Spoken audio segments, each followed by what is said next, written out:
संग तराश सदानंद शाही की ताज़ा कविता है। पत्थर को तराश कर मूर्ति बनाने वाले को संग तराश कहते हैं। इस कविता में संग तराश एक ऐसे कलाकार के प्रतीक के रूप में आया है जो सौंदर्य की तलाश करता है, जो छिपी हुई सुंदरता को हमारे सामने लाता है। वह उन तमाम लोगों का प्रतीक है जो दुनिया को सुंदर बनाना चाहते हैं, अपने विचारों से, अपनी कला से, अपनी सक्रियता से। ऐसे लोग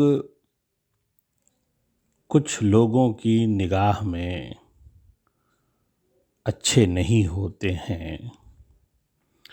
ऐसे लोग या तो चुप करा दिए जाते हैं या वे डर कर स्वयं चुप हो जाते हैं।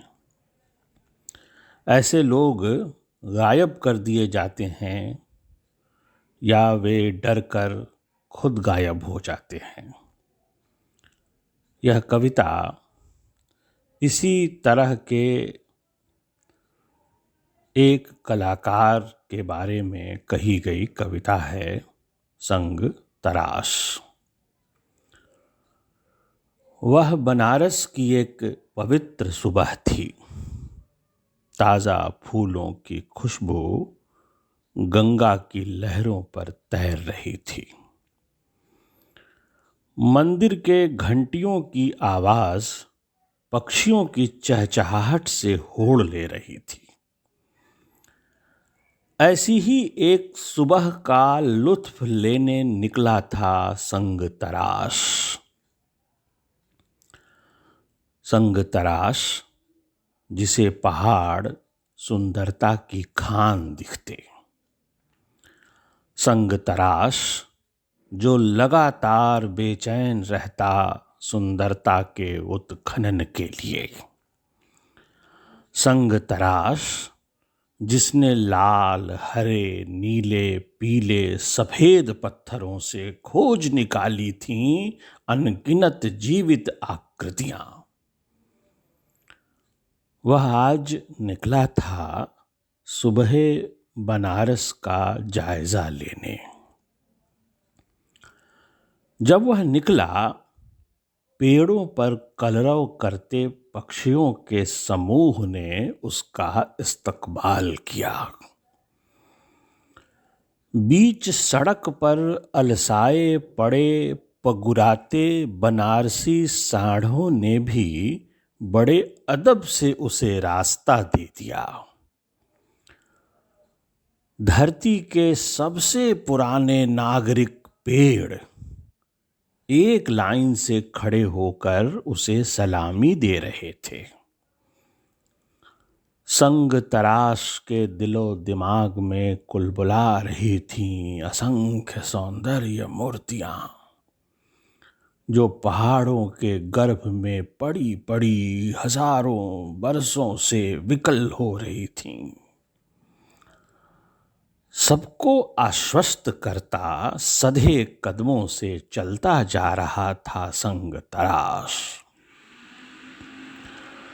उसे जुट जाना था पथराई दुनिया को सुंदर में बदल देने के काम में। उसे पत्थरों में जान डाल देनी थी। उस खूबसूरत सुबह के गर्भ में घात लगाए बैठा था एक अदृश्य लेकिन आगे भी आएगा इस कविता में, लेकिन पर गौर करना है।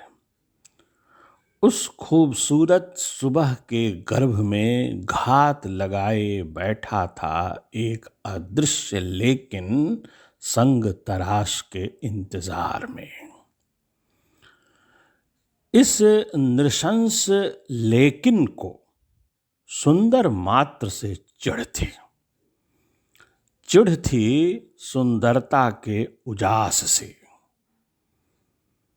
इसके पहले कि संग तराश लौटता, उसे दबोच लिया नृशंस लेकिन ने।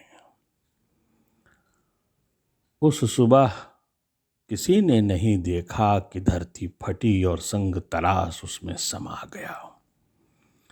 उस सुबह किसी ने नहीं देखा गंगा की लहरों को आते और संग तराश को अपने साथ ले जाते।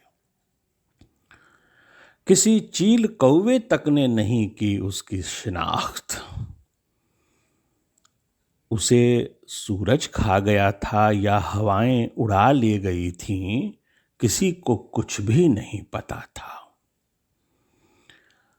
इधर खालिश बनारसी गपोड़िए थे, जिनका जन्म ही बिना कुछ जाने चरम सत्य बोलने के लिए हुआ था। वे रचते रहे कहानियां कि संग तराश ऐसा था। वे रचते रहे किस्से कि संग तराश वैसा था। इस ऐसा और वैसा के बीच एक जीता जागता आदमी जो संग तराश था गायब हो गया। सौंदर्य का सर्जक अदृश्य हो गया था और संस्थाएं चलती रहीं अपनी लय में। शहर चलता रहा अपनी लय में। लोग बाग चलते रहे अपनी लय में। साजिशें चलती रहीं। अखबार निकलते रहे और पढ़े जाते रहे। मंदिरों में बजती रहीं घंटियां, बजते रहे शंख। मस्जिदों से आती रहीं अजान की आवाज़ें। गुरुद्वारों में चलती रही अरदास। सहकर्मी लौट गए थे अपने काम पर। सुबह वैसे ही हो रही थी जैसे होती थी।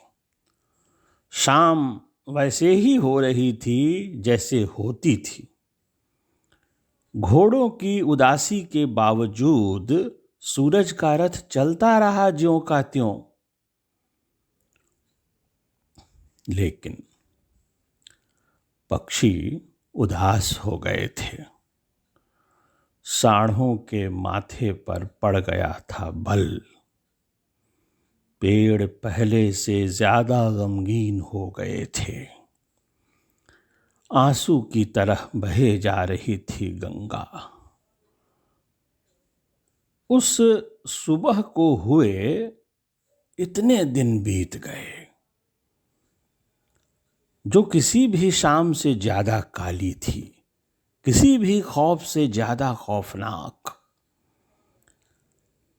आज भी हवाओं में गूंजता रहता है संग तराश का नाम, जिसे सुनते हैं इंतजार में खड़े पहाड़। पत्थरों की आंखों से बरबस ढुलक जाते हैं आंसू। इस तरह एक संग तराश बनारस की एक पवित्र सुबह अदृश्य हो जाने से पहले मौजूद था पत्थरों की दुनिया में, किंवदंती बन गया।